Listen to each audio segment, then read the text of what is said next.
Welcome to your video on MLA format outlines. This video and outline were based off of the OWL Purdue website on MLA format. When it comes to creating an outline, you're going to need 4 major components for an effective outline. Ideally, you need to follow these 4 suggestions to create an effective outline. When creating a topic for an outline, follow these 2 rules for capitalization. When it comes to first level heads, some of you have inserted heading. You're going to present the information using all uppercase letters. And for secondary and tertiary, meaning third items, use upper and lowercase letters. And I'm going to make sure that you have this format proper within your paper. So what this means, parallelism.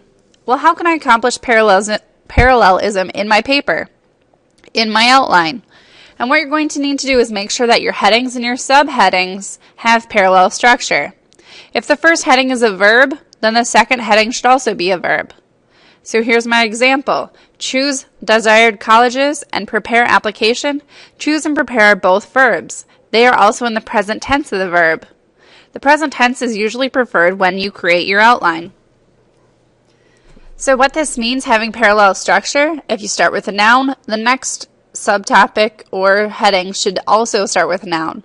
If it starts with a verb, please continue on with verbs. Coordination. How do I accomplish this?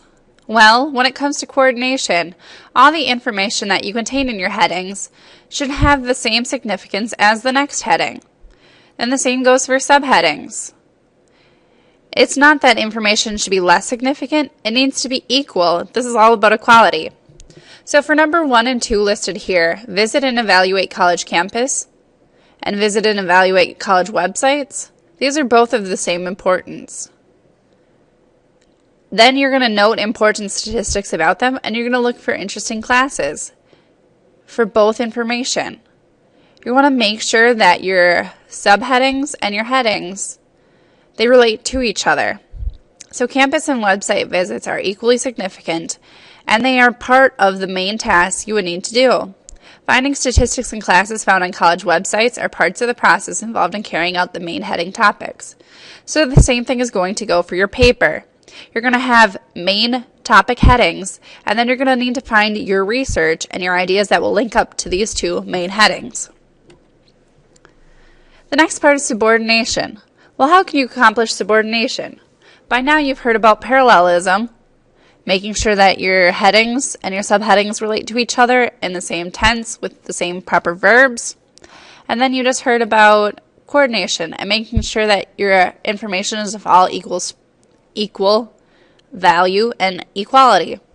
And now you're to subordination. Well, how can you accomplish subordination? This means that your information in your headings is more than just being general. It needs to be the word specific. And that's something we're going to make sure of. So an example here, describe an influential person in your life, and you may decide on a specific person. You can come up with specifics because of this heading. If the information you give does not lead to specifics, then your heading is probably too broad. So of course, describing an influential person gives you an exact person you can think of. Division. Well, how can you accomplish division? Each heading should be divided into 2 or more parts. So my example, when I list a heading of compile a resume, you're going to list relevant coursework, you're going to list work experience, and you're going to list volunteer experience. All of these are from the heading compile a resume, and they're divided into 3 parts. When we say technically there's no limit to the number of subdivisions for your headings, there isn't. But to think about it, if you seem to have a lot, it might be useful to use those pieces in different parts of your paper and make it not be so many subdivisions for one paragraph with no subdivisions for the next. So we're going to make sure that it's organized and it's well thought out. Why and how to create a useful outline? Well, why would you even use an outline? I know some of you are thinking that creating an outline you don't need to do. But when it comes down to it, when you get into your research paper, you're going to need an outline that relates back to your paper.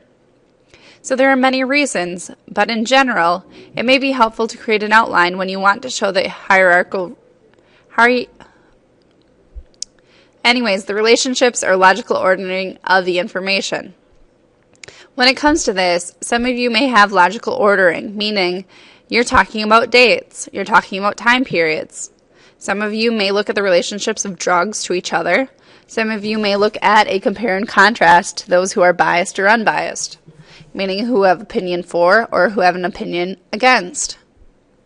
For research papers, an outline may help you keep track of large amounts of information, and this is true for us. You're going to have a lot of information, and many of you have a lot of note cards. You're going to want to make sure that your outline keeps track of that information. You've used it, you've not used it, or maybe it's not valid to your current paper. And then, of course, outlines might be used in creative writing to help you organize your plot, keep track of your character traits, and many people find that organizing an oral report or a presentation in an outline form helps them speak more effectively in front of a crowd. And this is true if you are taking a speech class. So below are the primary reasons for creating an outline. It aids you in the process of writing, it helps you organize your ideas, presents your material in a logical form, shows the relationships among ideas in your writing, constructs an ordered overview of your writing, defines boundaries and groups. What this all means is that by creating an outline, it's going to help you organize, it's going to help you write, and it's going to help your information come through in either a logical or it shows the relationships in your writing. It also defines the boundaries and groups, and what this means is that if you're talking about a topic, you're going to be able to decide, well, this information needs to go with this group, or this information needs to go with another group. And you're going to want to make sure that your groups line up with each other. So in the end, for those of you that have not created an outline, you're coming back to the thought, well, how do I even start? Where do I begin? And where you need to start is determining the purpose of your paper. Many of you, when you wrote your research proposal, you didn't have a purpose specifically stated. And that was one problem with it. When we say determine the purpose of your paper, it comes down to the thought that, why am I even writing this? Other than my teachers telling me to, why? And that's the thought I want you to answer. Determine the audience you are writing for. Some of you have chosen to write a paper that's, say, directed at a generation of your own age, and you want that paper to be directed at them. Maybe some of you are writing papers that span multiple generations. You're going to want to make sure that you keep an audience in mind. You're also going to develop the thesis of your paper. I know many of you don't understand what the word thesis means and why you'd be writing a thesis, but when it comes to thesis writing, you are going to create a sentence that drives home all the information you want to get across in your paper, and it really proves that this is what your paper is about.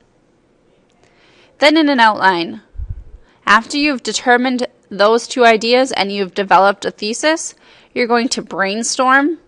So you're going to list all the ideas you want to include in your paper. So this might be a web, a list, a cluster, a free write. And you're going to brainstorm. Then you are going to organize. This is where your research and source cards are going to come in handy. You're going to organize your information and you're going to group related ideas together. Then you're going to order them. You're going to arrange your material in subsections from specific to general or from abstract to concrete. So this means what ideas are very vague to what ideas are specific and something I'd want to use. And then you're going to label. You're going to create your main and subheadings. You're going to put your ideas onto paper. So remember, creating an outline before writing your paper will make organizing your thoughts a lot easier. Whether you follow the suggested guidelines is up to you, but making any kind of outline, even in just some jotting down some main ideas, will be beneficial to your writing. So think about this on a go-forward basis. Many of you may not be actual outline writers right now, but it's something that can help you in the future and with your academic writing. With your papers, many of you are going to see a format that looks like this, and this is MLA format currently. You're going to need to insert your paper into an MLA outline format. You will need to follow this point by point, except for the fact that I have listed here the words, the purpose of this paper is, ... I don't want you using that as the purpose of your paper. I want you to include your own words in here. I want you to make up your own sentence. When it comes to your MLA outline format, before you even start typing, I want to make sure you go to the top of your page, click on References, and make sure that you have the MLA 7th edition highlighted. This is going to help you in writing up your outline. The next point is to go in and check that you have Times New Roman, size 12 font picked out as your font. As you can see right here, this box is not Times New Roman. If you type in other headings, other points, you're going to need to go back and check and make sure that all of your writing is done in Times New Roman. Where it says thesis, we're going to be creating a thesis for you to write, a thesis for you to create, and that's what will go here in this word thesis. For A, B, and C, those are a part of your introductory paragraph, and those are the 3 main points that you're probably going to want to make throughout the rest of your paper. When it says topic, sentence, subject, you're going to have multiple topic sentences, and you're going to have evidence. A lot of the evidence is going to come from your note cards. When it comes to your topic sentence, the reason why you would want to define and to organize your ideas is so that your evidence can be specific and it relates to your ideas. My sidebar, you're going to keep adding subtopics for all of your paragraphs until you reach your conclusion. As you can see here, this paper only lists 4 paragraphs. That may not be the case. In the paper format I'm asking you to use, it's a page number. I'm asking you to get to a certain amount of pages, whether that's 5, 6, 7, 8, 9, 10, so on and so forth. That page number is the end result. That's the end I want you to keep in mind. I'm not asking for 5 paragraphs. I'm not asking for 6. But what's going to take you to that end result is what I want you to think of. And lastly, you're going to have a conclusion where you restate your thesis, just in a few different words, and you're going to hit home 3 last major points.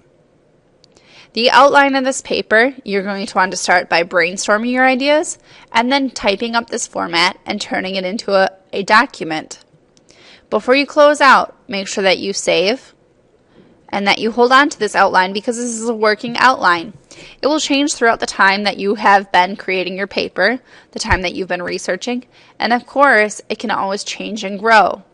And you're going to want to make sure that you have one readily available to you, so if we change your ideas, we change your subjects, you're able to do this quickly.